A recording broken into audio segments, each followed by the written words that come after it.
Alrighty, folks, what is top of mind for Mr. Jason Hartman? Somebody's been in the real estate game over 3 decades. We're going to talk about demographics. We're going to talk about owners and renters. And we're just going to see how his mind works as he is constantly collecting up-to-date information. Jason, welcome to the show. Thanks for doing all this. Thanks, Mike. It's good to see you as always. We do this every week, so it's always fun, except when you are on some cruise somewhere around the world. Some trip somewhere. Enjoying all your real estate wealth. There you go. There you go. Yeah. Well, one of the things I love about you is you're constantly consuming new information. You have a habit of taking them and putting them in a PowerPoint just as a collecting deck. But let's talk about some of the things that you've collected here recently. You ready? Yeah, sure. Put it on the screen. All right. Looks like it's not it's not sharing anymore. No, that's not working. Hang on. Okay, stop the share and I'll try and fix it. All right. Yeah. So, there it goes. Oh, now it worked, right? Okay, yeah, great. Okay. Nope, not working. But this does not work. What is the problem here, folks? That's here it is without the nice slideshow mode. If for some reason it won't work, we all are familiar with technical problems, of course, right? Mm-hmm. And this is not a huge deal, but it may come as a surprise to some about the birth and death rate ratio. And in speaking about that, it's interesting to look at how it allocates around the country. And also it serves us to think about this in terms of the housing stock. Now, why am I making this comparison? Some might ask, right? Well, if you think about it, a lot of people look at how many homes are available, how many homes exist, and then how many homes are on the market. And then they look at how many homes are being built. And then they compare it to population and so forth and household formation. Okay, so that's great. But what they often miss is the subject of obsolescence. Okay. Remember, the housing stock ages, and a lot of these houses are just no good anymore, and they have to be just bulldozed and replaced. So you always have to think of that. Now, maybe the slightly morbid comparison is with people, okay? Because, people are born, people die, and people live in between, okay? And so we just need to constantly think about this. Yeah. So let me ask you a question on the chart, right? So again, if I'm reading this correctly, the darker the orange means there's more and more people in that state, and the darker the blue, less people. Is that how I read this? Right. The negative. So you look at, Oregon, population decline in terms of birth versus death rate ratio. I don't think this chart accounts for migration. Wait, no, it does account for migration, I guess. Okay. So this is just the overall state's, net increase or decrease. So the darkest blue looks like Pennsylvania, if I'm reading that correctly? Yeah, Pennsylvania being the worst, right? Negative 10.7 or 10,700 people. But, again, compare it to the overall population of the state, right, as well. Okay. So, and then you've got to also parse that again, many ways. But one major way is, who are those people? Note that California had a slight increase. Now, 110,000 versus 40 million is a drop in the bucket. That's like nothing. But I would venture to bet that in California, that increase is driven by illegals. Okay, these are not people that are making major contributions to the economy or the tax base. We all know what's been going on with California for many, many years. But in Texas, I would think it would be better, because a lot of those are economically successful migrants drawn to Texas because of its zero state income tax and business-friendly environment. Texas does have quite a bit of an immigration impact, of course, too. Not anymore, because the borders have been successfully closed, which is great. But anyway, you can kind of just get a sense of things, okay? And it's just interesting to take a look at this. It's not like a big aha, but I think there is some subtle ahas in this, because again, if you go back and we think about the doomers monetizing fear, Right. One of their big things is demographics. They often talk about the birth rate collapsing, which, as a standalone statistic is true. Yeah. But they don't talk about how deaths are being delayed as well as medicine get better, right? We are just simply getting older. And they, of course, forget about migration. Of course. Yeah, They conveniently make lots of leaps in logic and forget about a lot of things. So thank you for bringing that up. One of the other important parts about this, though, is not just the way that the doomers do that, but it's the point of how much does it matter? Okay, it doesn't really matter that the birth rate is declining yet. Yet, okay. Yeah. This starts to really matter in the mid 2040s. Correct. That's when it matters. It's important, but it's not like it's affecting the real estate market today. This is a far out thing. And I have long said, Mike, that, this party is probably going to be over in the mid 2040s in terms of, tightly constricted housing supply and so forth, unless we have either an immediate baby boom, which doesn't seem very likely, or we have some high quality immigration. Even low quality immigration would help, right? And we're getting some of that low quality immigration out. See, the immigration thing it's a caffeine boost. I've got my coffee right here, okay? And it's a fake energy, right? That's not real energy. It's fake energy. It's temporary, and it has a crash later. So initially, even low quality immigration kind of makes things look good. And that's why. Well, folks, you can Google this. I think it was the Dallas Fed. The Dallas Fed did an article about the illegal migration, let's be clear, under Biden, was responsible for upwards of 30% of the house and rent appreciation, right? Inflation. Wow. Yeah, I saw that. So again, check it out. Dallas Fed. Go ahead and Google it. It's an interesting read. Again, more people in a fixed supply means stuff gets more expensive. So again, the Dallas Fed did that research. You can look at that. So what's this next one?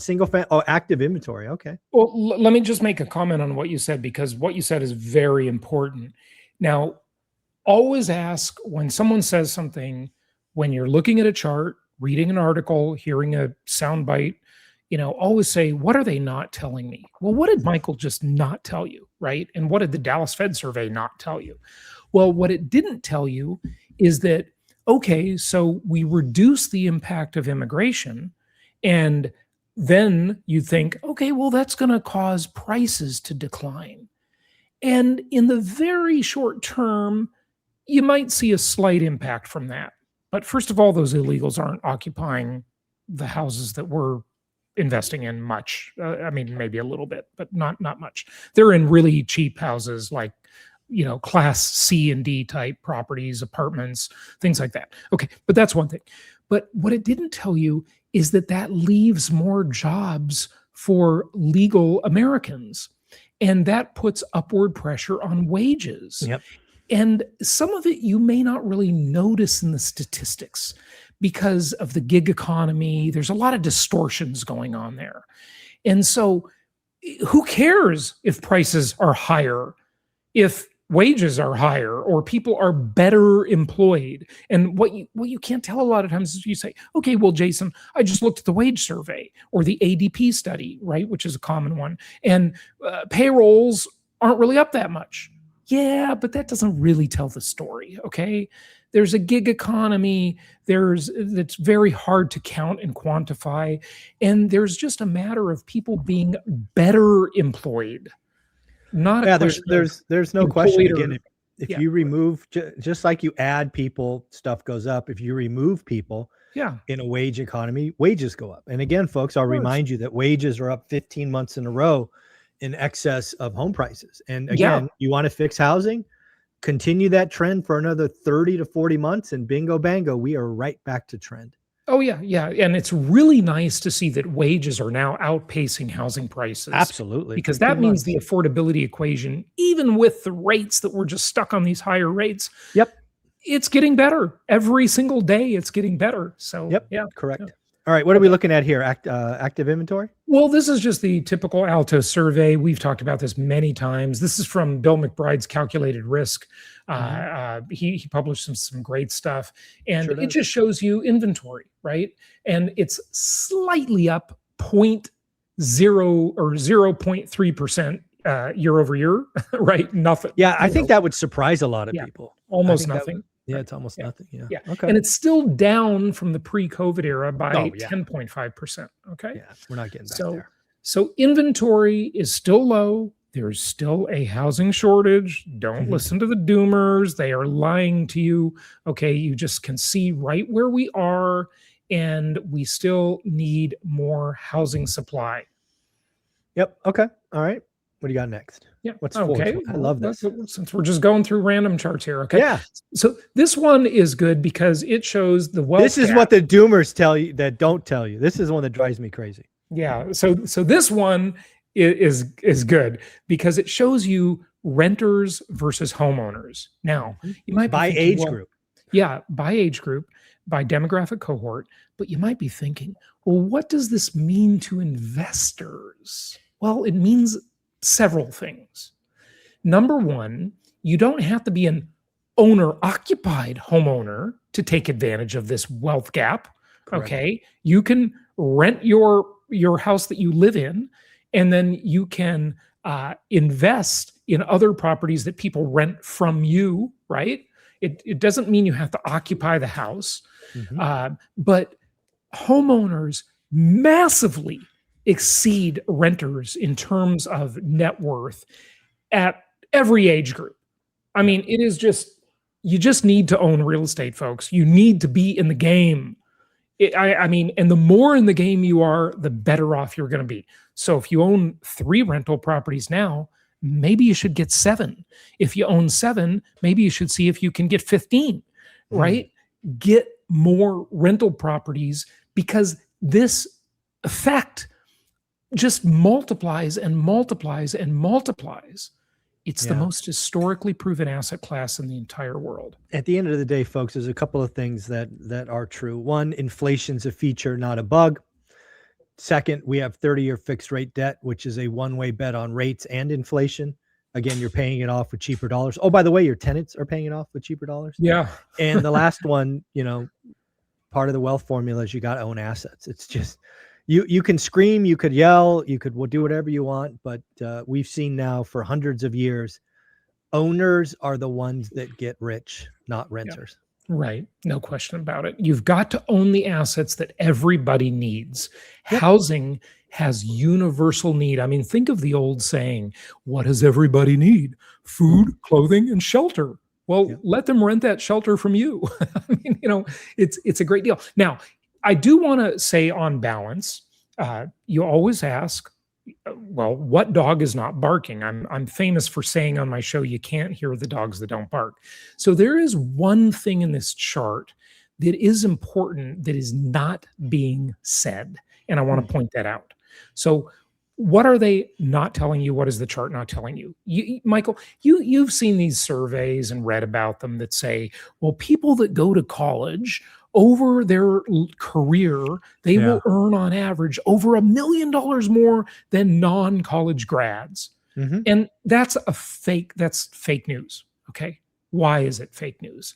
Because people who go to college on a very high, well, a massive majority, actually, not a very high, a majority of people who go to college were already ahead of the game before they enrolled in college. They came from middle and upper middle and wealthy families, and they were already ahead. They had more connections through their parents.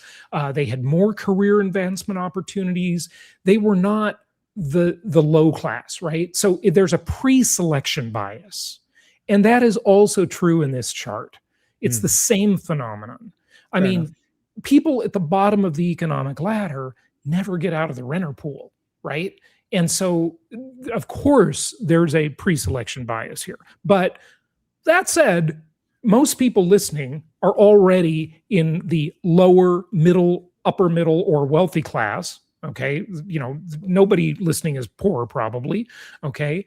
And, you just got to own more properties. You've got to own more assets that everybody needs, because you're just going to multiply this effect. It's a massive difference.